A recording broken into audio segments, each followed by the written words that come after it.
Halo teman-teman semua, jumpa lagi di podcast bersama Ikatan Wajib Pajak Indonesia. Langsung bersama Bapak Rinto Setiawan dan Bapak Alessandro Rey, ahli hukum kita semua teman-teman ya. Dan langsung saya share ke teman-teman semua, ini adalah berita kemarin dari Pak Purbaya ya. Jadi Purbaya ini suka sekali ceplas-ceplos, suka sekali kasih pendapat yang menjelekkan orang lain gitu ya, tetapi tidak ada tindakan nyata, tidak ada action langsung, tetapi tiba-tiba orang itu dipecat kemarin tuh. Si siapa Heru Pambuwi itu dipecat tuh ya, diganti sama orang lain sekjennya. Apakah Pak Heru yang dimaksudkan ini kita nggak tahu. Jadi Purbaya mengatakan masalah baru di sistem Cortex ya. Vendor bermasalah diam-diam dimasukin lagi. Jadi vendor itu sudah nggak ada, kemudian dimasukin lagi. Atau gimana? Apa sudah dipecat, kemudian dipekerjakan lagi? Atau bagaimana? Nggak jelas nih ya. Jadi teman-teman tinggal baca aja di semua berita sudah ada ya. Jadi dia mengatakan bahwa vendor layanan yang sebelumnya telah diberhentikan, udah dibuang nih orangnya nih. Kemudian karena kan nggak benar kerjanya ya, tiba-tiba dikembalikan lagi di dalam sistem Cortex ini disuruh kerja lagi tanpa persetujuan resmi. Artinya Purbaya nggak tahu. Artinya Purbaya dilangkahi nih oleh anak buahnya. Bagaimana ceritanya nih Purbaya dilangkahi oleh anak buahnya, orang-orang yang kerja tidak bisa dikendalikan oleh Purbaya. Mampus ya, mati dah. Atau Pak Bimo yang dilangkahi, kita nggak tahu juga. Jadi di konteks tiba-tiba ada laporan lagi bahwa itu muter-muter konteksnya padahal sebelumnya sudah hilang muter-muter itu ya. Rupanya di tempat kita juga ada yang nakal. Ada yang kontrak dengan satu vendor yang kita sudah berhentiin karena lelet servisnya ya. Kemudian dimasukin lagi diam-diam katanya. Nah, diam-diam ini siapa? Dan ini kan tindak pidana loh ini ya. Ini bisa arah ke tindak pidana. Bisa masukin orang diam-diam, bisa mengakses database nasional ya, database kita semua tanpa persetujuan dari yang seharusnya, kata Pak Purbaya. Dan tiba-tiba satu hari kemudian ya ada pemberhentian sekjen ya, sekretaris jenderal dari Kementerian Keuangan, orang yang sudah berkuasa selama puluhan tahun di sekjen ya, di lingkaran dekatnya Kementerian Keuangan. Dan kita nggak tahu, kita nggak dapat informasi yang jelas bagaimana ceritanya, apa yang terjadi. Nah, sekarang kita minta pendapat dari Ketua Umum IWPI, Bapak Rinto Setiawan ya. Bagaimana nih Pak Rinto sebagai mungkin orang IT juga ya, bisa Ya, memberikan tanggapan terhadap cerita vendor Cortex abal-abal ini ya. Purbaya ini bisa apa dia dan mau ngapain sebenarnya ini Pak? Makasih Pak Rinto. ya, terima kasih Mas Afan. Ini ada Pak Ari juga. Jadi menurut saya seperti ini Mas, seperti pendapat saya di podcast kita beberapa waktu lalu, yang paling utama adalah memang kita harus menguasai proses bisnis, regulasi, yang kedua baru pengadaan teknologinya. Nah ini kalau kita ibarat proses bisnis ini, kalau kita rumah ini Mas Awan, itu kita rumah ini buat itu denahnya Mas. Jadi kita belum bangun bangunan tingginya itu kita harus buat denahnya dulu. Kamar Hmm. mandinya jumlahnya berapa, ruang tamunya berapa, kamar tidurnya berapa, disinilah ditentukan Mas Awan. Hmm. Nah terkait Kortek ini, denah ini diserahkanlah ke vendor, itu loh Mas Awan. Hmm. Nah itu melalui aplikasi namanya COTS. Nah, nah, karena diserahkan ke vendor, sekarang terjadi permasalahan kok fiturmu nggak bisa seperti ini, kok fiturmu nggak bisa seperti ini, gitu loh Mas Awan. Nah, akhirnya untuk menyalahkan ini yang salah benar-benar vendornya atau yang salah dari si pemilik pekerjaan dalam hal ini adalah Direktur Jenderal Pajak, ini nggak jelas Mas Awan. Hmm. Nah, akhirnya pernyataan Pak Menteri Keuangan Pak Purbaya menyatakan abal-abal ini yang kedua Mas ya. Hmm. Beberapa waktu lalu kan juga sudah ada Mas. Ini Hmm. adalah kerjaannya setingkat anak lulusan SMA. Setelah itu dipuji-puji lagi, oh konten ini bagus kan gitu Mas. Sekarang begitu error disalahkan lagi. Hmm. Jadi menurut saya Mas Awan, memang kita harus melihat hal ini adalah secara komprehensif. Yang salah siapa? Mari, ini Pak Purbaya harus duduk bareng. Ada nggak master plan-nya atau bisnis prosesnya? Hmm. Atau kalau ini Pak Ri pernah bilang adalah tax modelnya. Hmm. Nah, setelah itu mana regulasinya? Sinkron nggak? Barulah kita lihat sisi pengadaannya, aplikasinya. Kalau sekarang ini Mas, ini kan hanya begitu ada masalah, Pak Menkyu coba mencari siapa kambing hitamnya gitu loh Mas. Siapa yang bisa disalahkan gitu loh Mas. Siapa Hmm. yang bisa disalahkan. Tapi kan tidak pernah benar-benar ingin menyelesaikan masalah Kortek ini sampai akar akar masalahnya itu loh Mas. Mas Awan. Ini kalau tidak tidak dilihat ada nggak master plan atau bisnis proses dari Kemenq atau dari Direktorat Jenderal Pajak sebelum dikerjakan ke vendor. Ini akan saling lempar-lempar, Mas. Nah, tadi kenapa kok misalkan vendor abal-abal sudah dipecat kok bisa masuk lagi? Nah, itu kan yang salah kan ya bukan vendornya, Mas. Ya kan yang milih kan orang-orang DJP lagi gitu, Mas. Yang menunjuk vendor itu kan orang pastinya kan orang DJP. Tidak bisa, Mas. Kalau pengadaan barang dan jasa pemerintah ini tidak bisa ujuk-ujuk mengerjakan, tidak bisa, Mas. Harus ada prosesnya, Mas. Negosiasi kontrak, baru tanda kontrak baru dikerjakan. Skop pekerjaannya itu apa? Kan gitu Mas Awan. Jadi kan sekarang ini misalkan dimasukkan lagi skopnya apa? Sama apa beda kan gitu Mas.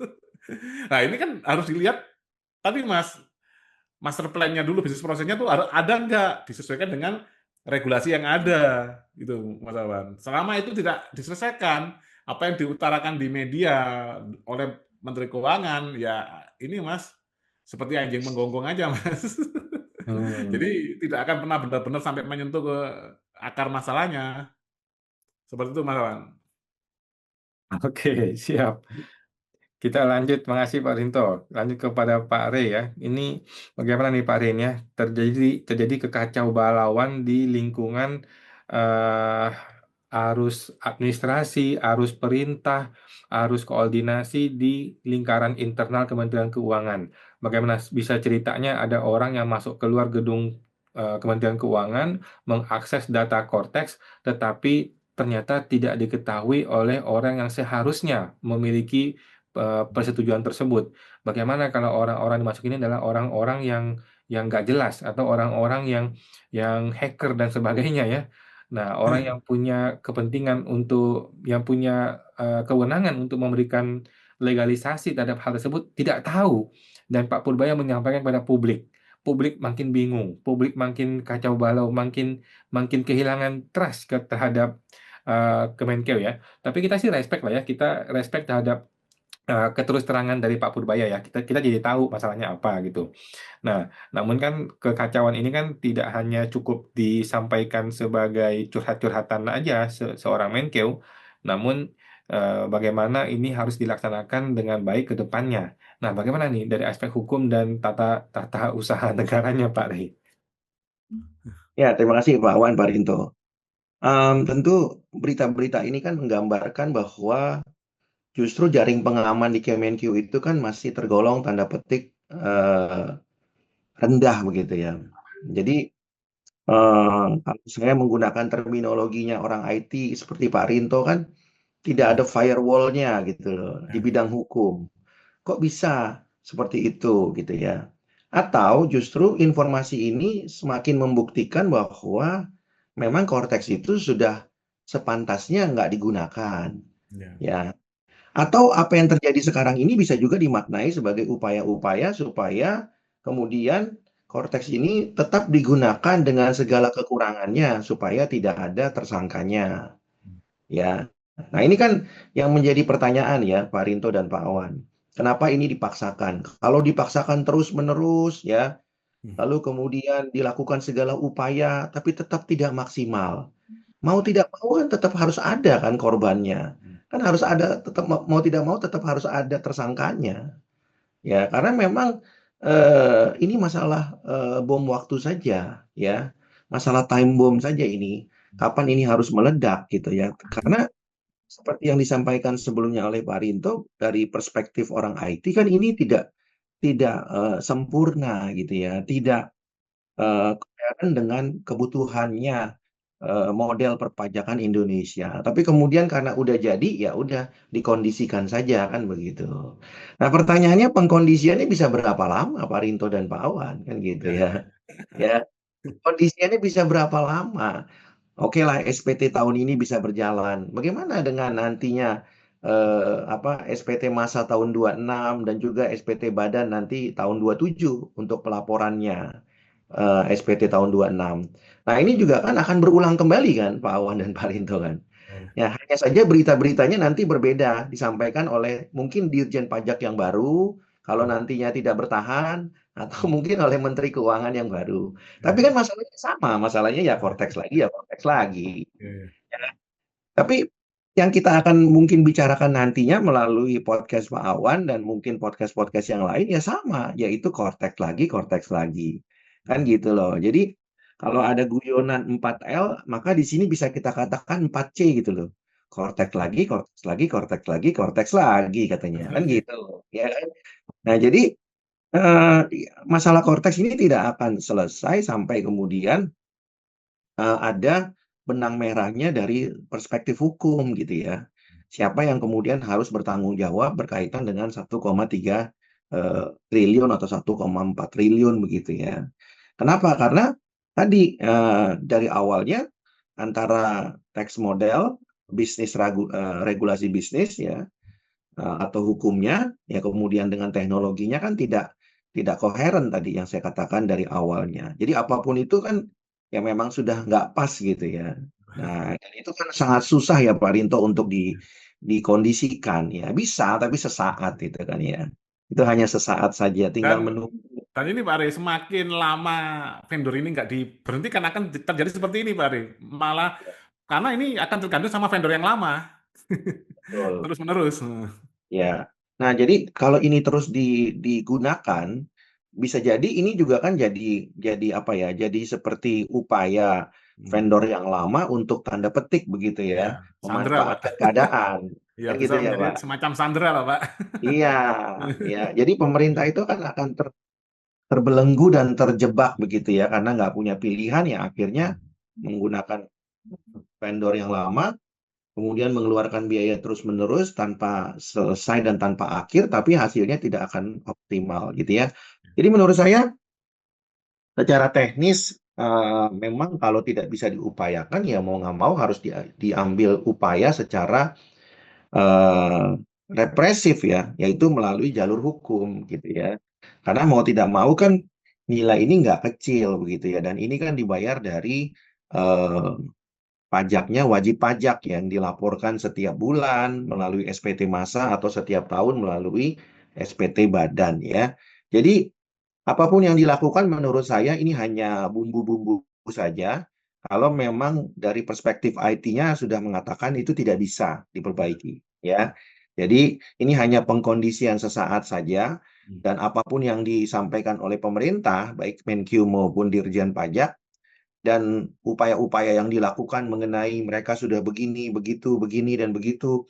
Ya, itu hanya bumbu-bumbu saja ya, Pak Rinto, yang mungkin Mungkin tidak pun secara esensial, ya. ya. Secara substantif tidak akan berubah dan masalah itu akan tetap ada. Jadi mau tidak mau ya harus dilakukan upaya apa ya, upaya represif melalui upaya hukum agar ada pihak yang bertanggung jawab ya. Dan menurut saya semakin cepat semakin baik nih Pak Rinto Pak Awan ya. Kenapa? Betul Pak. Karena nanti kalau vendor-vendornya udah pada kabur semua kan susah juga untuk dimintai pertanggungjawaban Iya, gitu ya.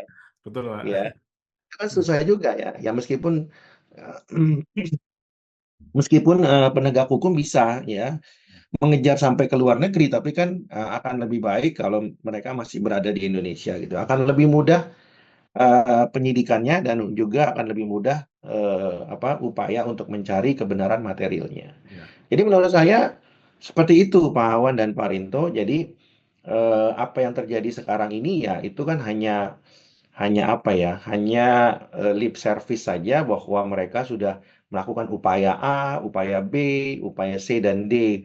Tapi sepertinya ya, sebagaimana banyak orang yang punya latar belakang IT mengatakan tidak mungkin, maka ujung-ujungnya juga akan menjadi tidak mungkin gitu ya. Ya, jadi kalau hal-hal yang sifatnya fondasional itu sudah salah, maka ke Ya. depannya menurut saya juga itu susah sekali untuk diperbaiki. Mau tidak mau, ini bukan persoalan siapa yang harus jadi kambing hitam, tapi mau tidak mau memang harus segera dilakukan atau dicari solusinya. Solusinya ya apakah membuat baru ya dengan anggaran yang mungkin tidak sedikit ya dan juga ya harus mencari yang bertanggung jawab itu seperti yang bertanggung jawab siapa kan begitu ya. Dan kedepannya bagaimana supaya tidak terulang kembali. Tapi kalau ini mau dipaksakan, ini hanya bersifat temporari saja dan tidak akan terjadi perbaikan yang apa namanya yang sempurna begitu ya sehingga Hortex ini betul-betul bisa menggantikan semua yang ada di DJP online sebelumnya, ya. Karena itu kan yang digadang-gadang oleh pemerintah, yaitu Cortex ini lebih baik daripada DJP online, ya. Tapi mungkin saya belum pernah mendengar kasusnya di DJP online ada karyawan meninggal dunia, Pak Awan dan Pak Rinto. Iya. Tapi di kasus Cortex juga ada. Nah, pertanyaannya, apakah itu artinya lebih baik? Nah, silakan nanti pemerintah yang menilai sendiri. Begitu Pak Awan dan Pak Rinto. Oke. Oke, siap. Terima kasih Pak Rinto, makasih Pak Rey ya. Intinya kita butuh perbaikan yang menyeluruh, bukan cuma curhat-curhat di media sosial, kemudian asal pecat sana pecat sini, tapi eh, sistemnya nggak dibenerin gitu. Cuman saling salah salah menyalahin aja, mencari kambing hitam, Pak Pulpaya dapat panggung dan sistemnya nggak jadi lebih baik. Baik, makasih Pak Rinto, makasih Pak Rey. Kita jumpa lagi Pak di podcast berikutnya Pak. Oke, Mas, sama-sama. Hmm.